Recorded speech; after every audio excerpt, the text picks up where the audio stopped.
Back when I was guiding a lot, most of my clients wanted to focus on fishing with dry flies, and I get it. Fishing with dries is tons of fun, and it's my personal favorite way to fish too. But it's not as easy as it looks in some videos on YouTube.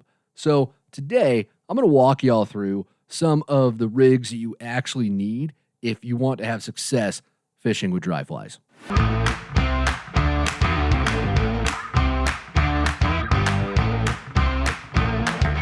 This is Untangled, Fly Fishing for Everyone, presented by Ventures Fly Company. Hey everybody, welcome to it. This is Untangled, and I am your host, Spencer Durant.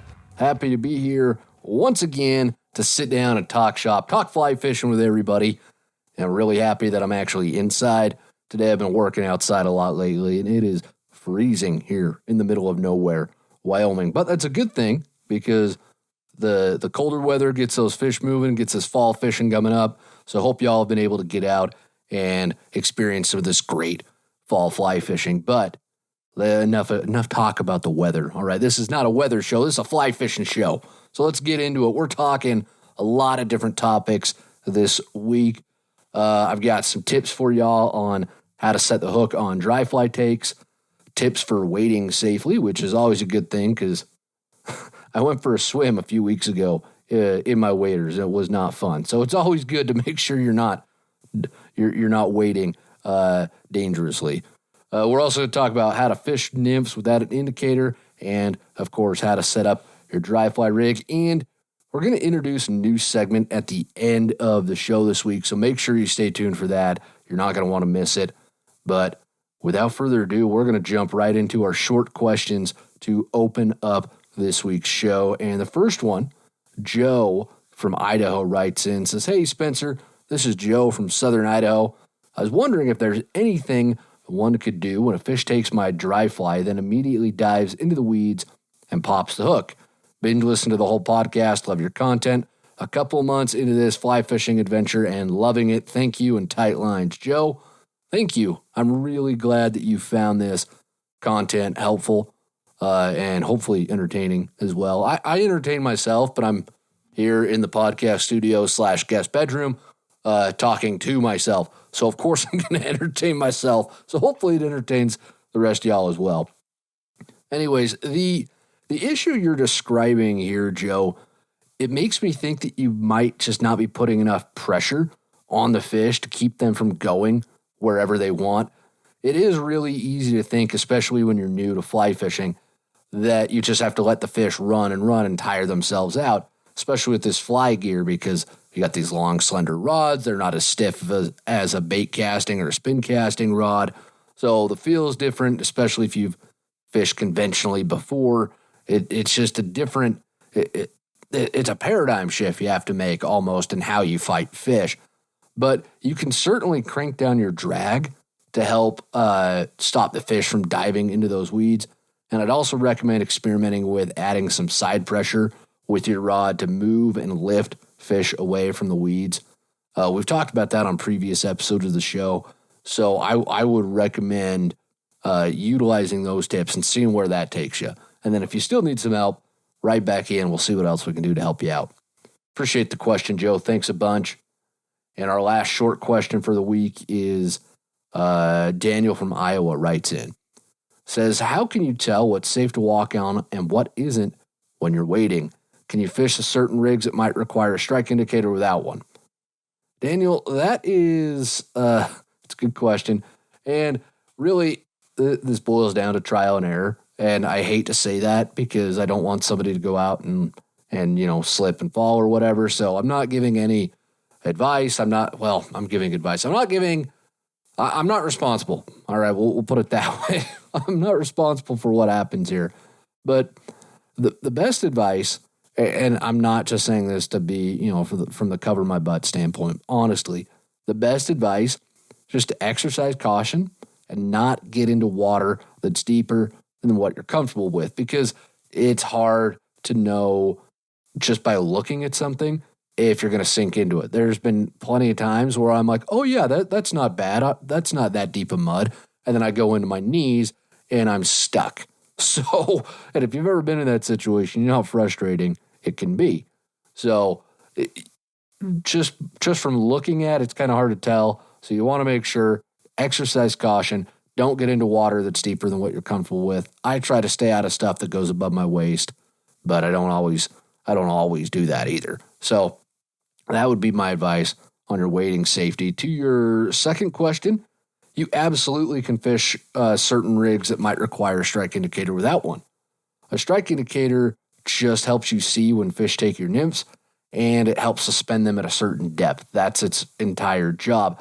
But you can suspend them with a tight line method, whether you're Euro nymphing or some variation of Euro nymphing. And I do know a few anglers who nymph without indicators or sighters at all. It's a different skill set. It's going to take a lot of practice, but it can be satisfying. Now, if you're thinking like, do I really need that indicator? Yeah, most of the time you do. If you're going to be nymphing, it's very helpful unless you've got some kind of Euro rig or tight line rig set up. So hopefully that answers your question, Daniel. And with that, folks, let's get ready for the main part of this week's show.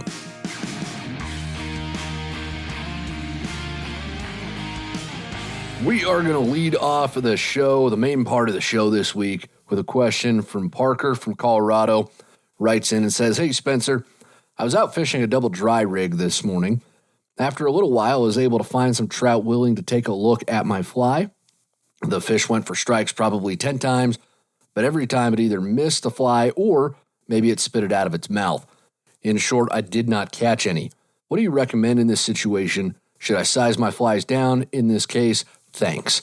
Parker, this is an interesting question. And I'll give you all a little story to kind of set the stage for this answer here. I was out fishing with a guide friend of mine once, and I had a fish rise for my fly. I set the hook, and I did not connect with the fish. And I made the comment to my buddy that the fish just missed the fly. He laughed and said, "Trout don't miss, you did." So that's kind of stuck in my mind for a while because the more and more I think about it, I think it's largely true, but not entirely. It's not absolutely. There are no absolutes in life, and especially in fly fishing. Every time we think we found an absolute, we find something that disproves it. So you definitely have to get used to that and not thinking in terms of absolutes. That is one thing that I see a lot of beginners struggle with, is there is so much nuance to this that it is a different way of thinking almost when you're fly fishing. Now, I've watched fish miss a fly when they rise for it. It happens. I mean, it stands to reason that they can't perfectly hit every fly because nothing in this world is perfect except for wings. Wings are always perfect, and Diet Coke, which I am out of at the moment. So to any Coke executives who are watching this podcast, please, we are desperate for your sponsorship here. Anyways, I say this, though, because I think it is a safe bet to default to the thought that I probably messed up instead of assuming that the fish missed the fly, that the fish missed. Say that 10 times fast. The fish missed the fly. I'm going to trip over my tongue here. Goodness, can't believe they let me have a podcast. This is ridiculous. It is probably a safer bet to assume that you did something wrong than it is to assume that the fish just missed that fly, because they miss, but it's not all that often. And I do think that you will have a lot more success if you take that mindset of, oh, maybe I just didn't quite do it correctly, because you've got to be willing to think that, A, you didn't do it correctly, and to learn from that to succeed, I think, in this sport at all. So to your question, though, Parker, I'll back out of the abstract and I'll get into the actual nitty-gritty here. It certainly sounds like in your case, the fly was just too big for them. They're rising at it consistently. They're trying to eat it, but you're setting the hook and it's just not happening for whatever reason. I see that a lot with a lot of the smaller fish. A lot of the streams here in Wyoming that I fish have a ton of really tiny fish in them, and that is very indicative of small fish behavior. We're talking, trout that are 4 or 5 inches long, the really tiny guys. That being said, though, before you just move off to size your fly down, I found it is helpful to just try tweaking your hook set just a bit to see if the problem is actually you instead of the fly size. So you can do that by setting the hook a little bit quicker or a little bit slower than you have been. So you can try some quicker sets or some slower sets. Maybe let the fish go down with the fly instead of trying to set it as soon as they come up on it. If you change your hook set though, and you're still missing the fish, that's when I would recommend that you start adjusting your fly size and maybe you go down. If you had a 14 on, maybe go down to a 16 or even an 18. Might not be too small in that situation. So hopefully that helped, Parker. So if you need any more advice on that, please just write back on into the show. I'd love to help you out. And thank you for taking the time to send that question on in.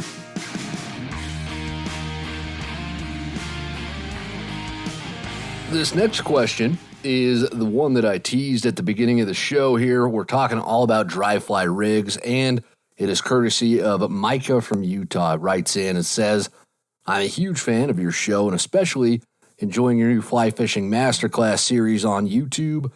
My question for today is about leaders and tippets. How far from the end of the fly line should you tie your dry fly on?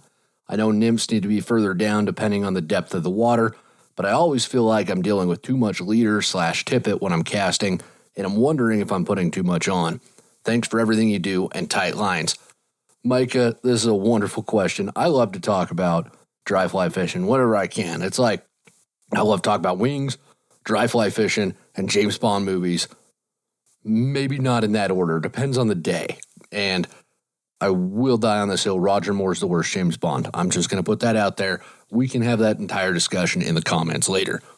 Anyways, I'm really stoked too, Micah, that you're enjoying the beginner fly fishing masterclass on YouTube. If y'all are listening to the show and you're not aware, we do have a masterclass for beginning fly anglers. It's on YouTube. It's 100% free. It's wonderful, and we're like maybe, I think, a third of the way through releasing the videos. So we spent 18 months filming it, and we're still working on editing and producing all the shows, but we're releasing them, and just tune in and subscribe to us on YouTube so you don't miss any of that great content. Anyways, let's get into your question here, Micah. The rule of thumb that we teach here at VFC is that your leader for a dry fly rig should be about as long as your fly rod. So if you're fishing a 9-foot 5-weight rod, which is what I recommend for almost every single beginner out there, then you're going to want that 9-foot leader. Personally, I almost always stick with a 9-foot leader, even on my shorter rods. I just like the length that it gives me for the presentation. Longer leader can help you extend your drift before it starts to drag, especially if you're fishing dries, hitting some trickier current. Now, it isn't always that simple, though. You don't just tie it on and be done with it, because rarely are you going to walk into situations that are just that perfect, right? Sometimes you're going to need to downsize your tippet, especially if you're fishing a smaller fly or if you're in really low, clear water and your larger tippet is scaring off fish from biting, because that happens. I think it was a couple episodes ago, we talked about how trout especially can be really leader shy, and too thick of line can cause micro drag. I think that was just last week's episode, actually, episode 48, I believe, is what that was in. But we talked about micro drag and how too thick a leader can cause that. So there are instances where you're going to need to downsize your tippet size at the end of your leader itself. And there's plenty of instances where you're going to be fishing, and if you're fishing a really small fly, you're going to have to downsize anyways, because 4X leader is not going to go through the eye of a size 22 hook usually. I mean, sometimes you can force it through there, but then you end up with this giant knot, and that causes a lot of extra drag that you'll notice if you pay attention to how that sits on the water. So regardless of why you need to add some tippet, there are plenty of instances when you will need to, as we just discussed. Let's just say, for sake of argument, you got a 5X leader on and you get out to the water and you realize you need to downsize to 6X for whatever reason. What you do is you're going to grab about 2 feet of 6X and you're going to tie that onto your 5X. Let me back up. You are going to grab about 2 feet, 6X tippet. I want to make sure that's very clear. Not like a whole 6X leader, but just the tippet, all right? And you're going to tie that on to your 5X leader with a blood knot. That's what I prefer to use. They're a little tougher to tie than a surgeon's, but I think they're stronger and they look better. And I mean, if you're not concerned with how you look out there on the water, then why in the heck are you out there fishing in the first place, right? Oh, kidding around, right? Anyways, you blood knot that on to your original 9-foot 5X leader. And at that point, you're going to have about an 11-foot long leader because you've got the 9 foot of 5X and then about 2 foot of 6X. And that is long, but it's not as long as some I've used. I've used like 16-foot leaders once while fishing dry flies out in Oregon with my buddy Ryan. We got into this midge hatch, and the fish were picky, and the water was super low and clear. And Ryan, bless his heart, man, he taught me everything I know about fishing small dry flies, but Ryan takes it to a whole other level. He had 8X tippet. It was like a 17-foot leader that he built just to get his size 28 parachute midge into the mouth of this almost 20-inch brown trout. I know, that sounds ridiculous, but he did it, and I watched him do it, and he did it all with an 8-foot rod. So not even a 9-footer. I was blown away what my buddy Ryan could do. So, yeah, an 11-foot leader might be long, but it's not 17 feet, all right? So don't worry too much. Now, that rig that I just described, that's kind of your standard dry fly rig. You just tie it onto the end of your leader, or if you need to add some tippet, you add some tippet, and you're just fishing that single dry fly. That's arguably the most common way that dry flies are fished. But there is another rig, and this is kind of what I teased in the hook to this show, is what are the rigs? How do you even set up a dry fly so you can be successful while you are out there on the water? Well, you've got your single dry rig, and then the instances where you might downsize or need to downsize, you've added some tippet, you change that around, you're able to get the right size of tippet there onto the end of your leader. But what if you're in a situation where you need to fish 2 dry flies? That's our double dry rig.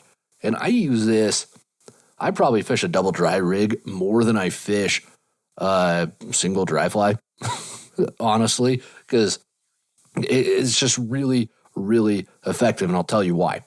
Let's say you get to the river, and there's a hatch going on, and the fish are keyed in on the emerger stage of the hatch. Well, that's great. You tie on an emerger, and you get to fishing. The problem is, you throw that out there, and what is really hard to see on the water when the fish are rising and the light isn't at a perfect angle, and you're fishing a fly that doesn't float all the way on the top because emergers don't? Yeah, emergers are really hard to see sometimes. So what I like to do, and this is what the bulk of my double dry fly rig fishing is you put an adult done version at the first. So you're going to put that on at the end of your leader, and then you're going to take about 20 inches of tippet, and you're going to tie that off the bend of the hook using a clinch knot. And then you put your little emerger at the end of that tippet. So then your bigger dry fly is acting almost as an indicator. You cast, you can see that bigger dry fly, and then if it moves or if it goes under, you know something just ate your emerger. And sometimes the fish will eat that adult version of the fly as well. There's really, sometimes they'll just do it. Or if the hatch kind of moves on to a different stage and they start eating both the emergers and the adults, then you've almost got you're doubling your chances out there as well, which is a really helpful thing to do, I think, for dry fly fishing. But I like to do that because then I can fish a really tiny, tiny dry fly behind it, which often a lot of these fish will really like the smaller dries. And I don't have to worry about trying to see it because that dry at the dry at the front of that rig, so I've got my 2 dry fly rig, the dry at the front of that rig acts almost as my strike indicator. I like it. I like fishing this way because it's just a very effective way to cover a lot of water. And these are the 2 rigs that you should focus on if you want to be a successful dry fly angler. You can start messing around with longer leaders, but I really can't think of a situation when you're dry fly fishing that you're going to use something other than a single dry or a double dry. And I think that double dry has a lot of potential to it, and it scares some anglers off because the tangle potential, right? You've got 2 dry flies on, and you're using finer tippet, 5 and 6X. That tangles more than 4X does.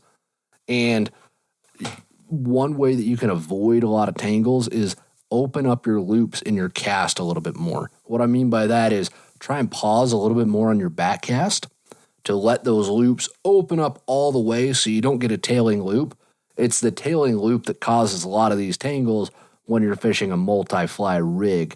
So try and slow your cast down just a hair, let that loop open all the way up, and then push your rod forward, and you'll find that you probably end up with a lot fewer tangles in those instances.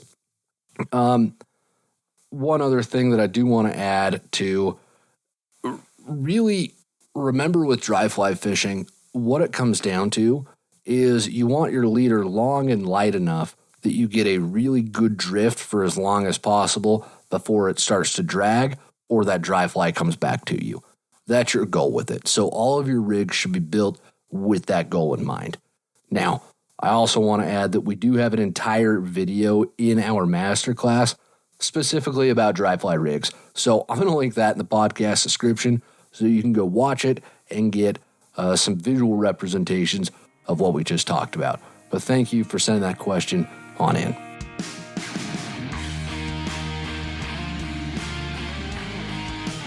This is our last question on today's show, but remember, we have a new segment coming up at the end of the show, so definitely stick around. You're not going to want to miss it. It is going to, possibly completely shift your outlook on life. You're going to notice the colors more, smells are going to be richer, sounds are going to be more vibrant. You're going to feel more. Okay, you're probably not going to do any of those things, but you are going to enjoy the segment at the end of the show, so stick around. Oh, shoot. Well, this next question's actually really fun. Probably one of the funnest that I've had on the show. Co from California writes in and says, first, I would like to say I love the show, and I'm only 12 and have been fly fishing for 4 years now, so this is very helpful. Later this year, I'm going on a fly fishing trip.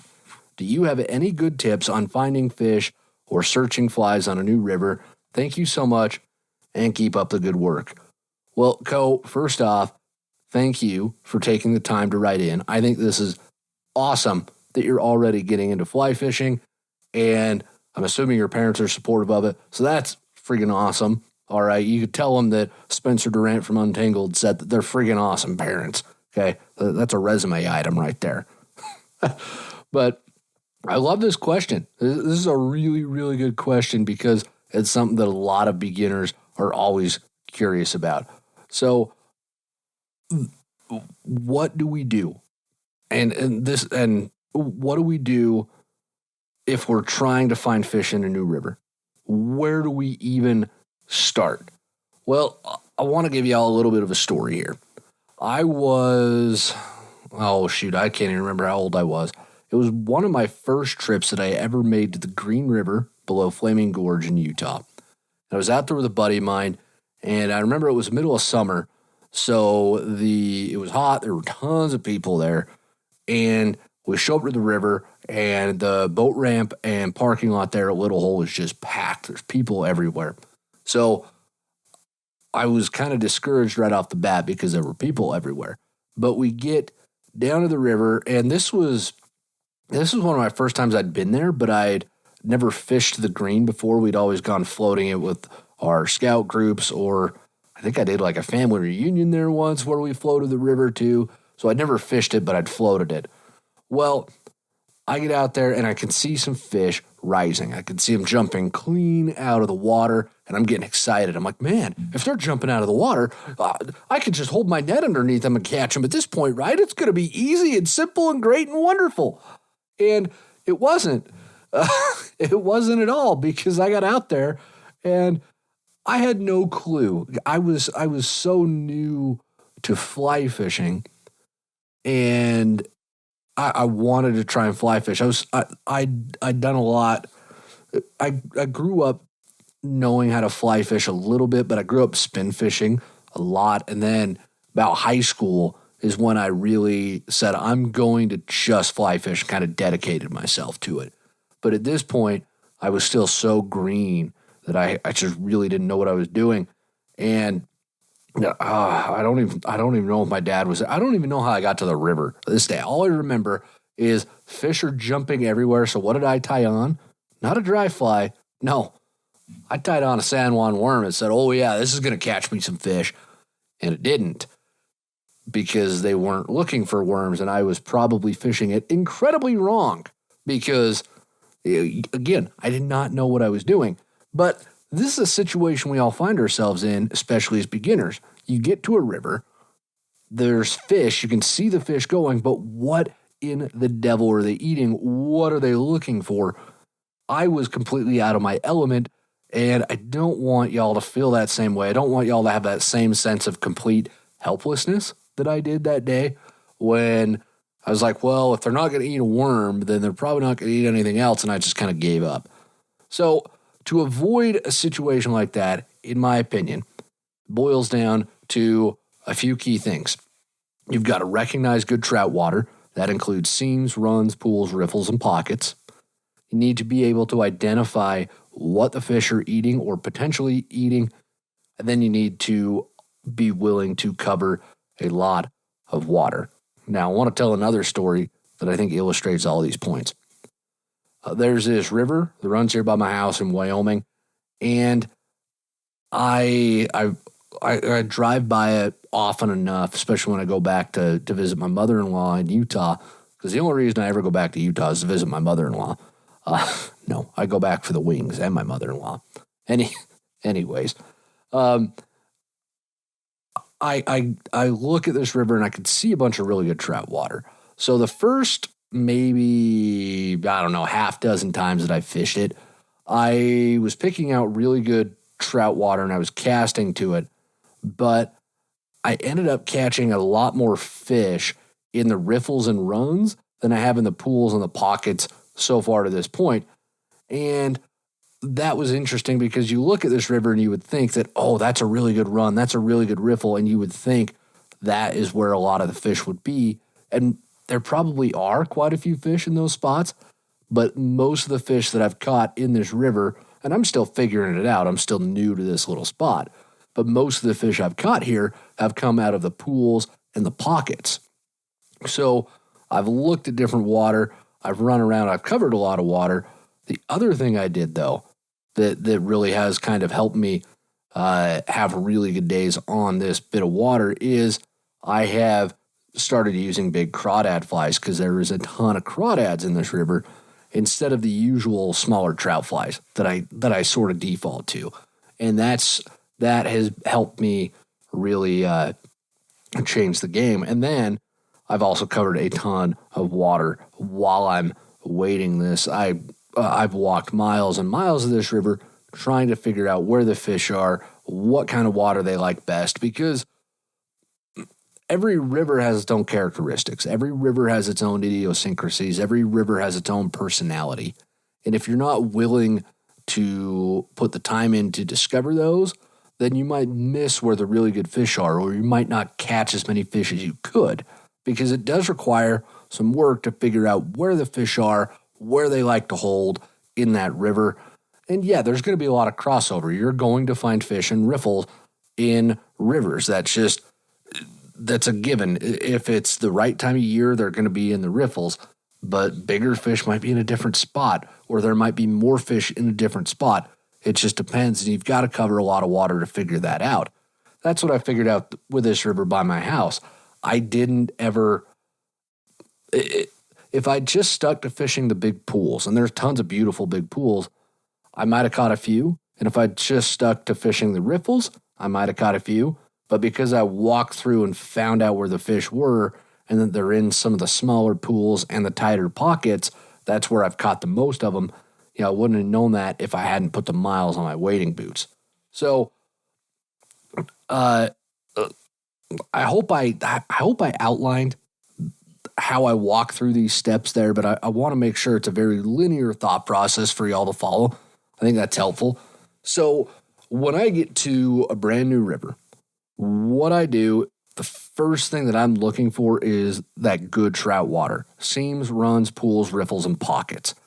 I know that trout are likely to hold in those places, so if I focus on just looking for those spots, I've already cut down a ton on the learning curve for the new river, because I get there, I look for those spots. Okay, if there's going to be fish here, I don't have to worry about anything else. Sometimes fish are going to hang out in weird places in certain rivers, but you'll learn those little nuggets as you go along. I would highly, highly, highly, highly recommend, as I recommend this as much as I recommend getting yourself a nice plate of wings after an emotionally trying day. Focus on seams and runs. It just, to me, it feels like that's where most of my success is on new water. When I haven't been to it before, I can almost always count on seams and runs to produce for me. And if you're curious about all of these things, we have an entire blog series about how to read water. I've linked it in the podcast description. It's very, very valuable, and it goes through all of these different water types and how to recognize them and why the fish hang out in those spots. So definitely take a look at that. It's linked in the podcast description. So once I have found some good water, the next step is, okay, what are they eating? Well, I know that on this one river that I was telling y'all about, the fish love crawdads. So I knew going into it that I wanted to fish with that, but that's not the only bug that's in that river. Okay, I've seen a lot of really good trico hatches. That's a small mayfly. And I also know there's a ton of scuds and sow bugs in this river as well. So you really will do yourself a favor if you spend 5 or 10 minutes, you get to a new river, turn over some rocks, look at what's on, in, or around the water, and try to get an idea of what might be in the water that's available to trout so that you can see what they might be snacking on. And you don't have to know, like, you don't need to turn over the rock and spout the Latin name for the bug immediately. You don't need to do that. You just need to be able to turn it over, say, yeah, that's small and brown, and then look in your box and say, oh, yeah, that's small and brown too. And then boom, match, you figured it out. It really is that simple. It is hard to ever go wrong with some combination of midge and mayfly imitations, no matter where you're fishing. I think those will almost always work. They're wonderful. And we do have an entire ebook on how to pick the right fly. It's completely free. And I put the link to that in the podcast description as well. So if you want some more info and some more tips on how to pick the right fly, definitely go check that ebook out. Now, the last thing, and I mentioned this a lot earlier, but I do want to get into it here. It is really helpful, I've found, that when you get to a new piece of water, to try and cover as much of it as you can. Give each piece of water a good run through, but if it's not producing, don't be afraid to just move on. That way, if the fish are holding in a certain type of water versus another, you're going to recognize that sooner, and you're going to start getting into fish a lot sooner. Then you can use that to help you, almost help guide you in picking out the other water that the fish are likely to be in. Again, I'm going to go back to the river here by my place. Usually, what I've found is the fish are in some kind of shelf or tight pocket. They're not so much in the runs or pools at this point. And I know that just because I've been covering enough water to see that and to realize, okay, I've been catching most of my fish in this water type, and then you start looking more and more for that water type. So hopefully this will help you take a big or even a small new river, but something that's totally unfamiliar to you, and break it down into some smaller bite-sized pieces. And I think if you do this, you're going to be a lot more successful when you get out on the new water, and you're probably going to be a lot happier with your results at the end of the day. So thank you for that question, Co. Thanks for sending it in. And with that, folks, we are going to jump right into the new segment here to end this week's show. So don't go anywhere. Grab your Diet Coke if you need to and get comfortable, because we're jumping in to something brand new. I think y'all are really going to like it.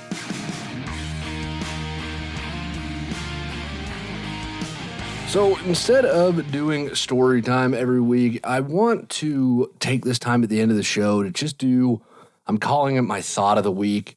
I don't know. Maybe I'll come up with a snazzier name for it. I'm not going to get on like a soapbox or anything or start waxing poetic about why Stephen Crane is a fantastic author or anything like that. Really, this is just a time for me to share some thoughts that I've had while I've been out on the water this week, different tips or tricks or techniques that I think can help a ton of different anglers. So that's why I wanted to do this. And this week's thought of the week is, it is related to the last question we were talking about, but kind of a different take on it. When you're out there on the water, be willing to move around a lot more. I was fishing last night with a buddy of mine, and we really only had about a half an hour to fish before it got too dark to see because of the stupid daylight saving time, which, okay, we're going to stay on daylight time and be done. We're not going to, the standard time stuff is BS. We are staying on daylight time and we're done. It needs to happen. Congress, get your crap together and make this happen. Anyways, we set up on this run, my buddy and I, set up on this run on this creek. It's usually pretty good to me, but for whatever reason, the fish just weren't in it last night, which was weird in and of itself, but they just weren't there. And that happens, right? Fish move around or sometimes they just don't want to play. But the problem that we had is that we stayed on that run a lot longer than we should have. And as a result, we didn't catch any fish last night because by the time I gave up on that run and was like, all right, we're going to move to something else, it was too dark. We couldn't see anymore. I should have been a lot more willing to accept that the fish just weren't there and moved on to find other fish, especially since I know that the fish in this little creek that we were on move around a lot. They'll be in one hole one day and then gone the next. They move a lot. I don't know why. I don't know what for, but that's what they do. So instead of moving around, we stuck in one spot and we probably cost ourselves a chance at getting some fish. And I think a lot of us anglers sometimes stick to a run or a hole way too long. We just cast and we cast and we cast and we assume that eventually blind luck or relentless work will put some fish in the net for us. And that can work, but sometimes fish just don't want to play, and you've got to accept that as an angler. You're not going to catch every single fish in the river every single time you go fishing. It's just not possible. So I think forcing yourself to move around helps you become a better angler, because you are going to force yourself to fish new water and different water types than what you usually fish. So you'll be continually honing your skills if you are willing to move around on the river until you find where the fish are and what they're snacking on. So that's my thought of the week. Hope y'all can take that and maybe put it into practice and see if it works for you. And just as a reminder, if this show has helped you out at all, we would love it if you could rate and subscribe to it. Rate and subscribe anywhere that you're listening to this show right now. And if you have any questions at all about fly fishing that you need answered, there's always a link in the podcast description, and I want your questions. Send them on in. We'll get them answered. We'll read them here on the show and hopefully give you a hand out there so you can put more fish in the net and have a better time on the water. And until next week, get out there getting some fishing done and tight lines, everybody.